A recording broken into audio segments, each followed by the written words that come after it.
from childhood of history. I have copybooks, notebooks, where I used to collect, when I was 13, to collect newspaper excerpts on the black kids in Arkansas that could not go to a mixed school.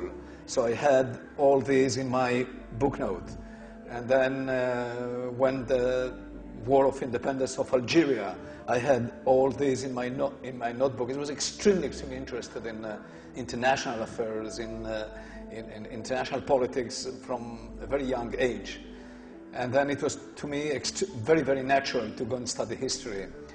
And then when this ambition of, from writing history to participate, not make, but to participate as humbly as one can in the process of history through politics, that was to me a very natural move. Everybody says that the solution to the conflict is very well known. If it is so clear, why we don't have an agreement? Of course, there is always the problem of political will. But then, maybe in order to have an agreement, we have to introduce other assets, additional assets that will draw people to that agreement that everybody knows what it is. What we need here is an international solution. This is such a conflict that either for lack of political will or because of the political systems that are so dysfunctional, the parties themselves want it, but they can't. You need to feel the inconsistencies and the incompatibilities of the parties by bringing in additional players.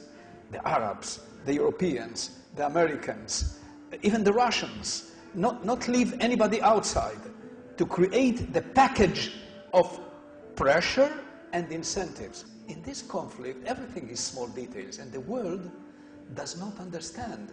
The world does not understand why these Israelis and Palestinians are talking about one hill, and what, because there is what we don't have. That's the space. I have been engaged in the Arab-Israeli peace, the quest for peace among Arabs and Israelis, since I came back from Oxford in 1974. I did my PhD and I came back, and from that very moment I was extremely, extremely active in all kinds of organizations for an Arab-Israeli peace, for an Israeli-Palestinian peace. And then when I went into politics, I was fortunate, to go straight into the negotiations. And I feel that we were very close, and I still am trying to get back to that moment and understand why it was impossible and what should be done in order, again, to make it possible. I feel that I don't want to die before this is done. I think that this is it doesn't matter to me, obviously, not at all, that others will do it. And of course, I had then the ambition that I will be the one that will be directly involved. I don't care at all, so long as it is done. And I'm trying to preach why it is important, how perhaps we should correct our past behavior in order to make it possible, so that we can at least leave to our children, something better. Because now to leave to them this conflict alive, this is the failure of a whole generation. We created the problem, we failed in solving it, and we bequeath it to our children. That's a capital sin. So that's why one is driven all the time to deal with it. I think he's an extraordinary man. I think he has put together an organization that transcends the limits of the Italian space. He has made it into something which is multinational, international.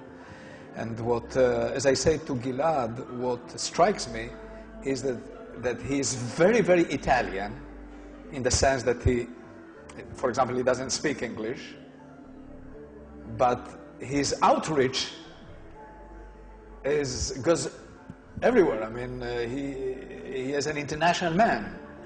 And this is what strikes in his kind of international vocation, right?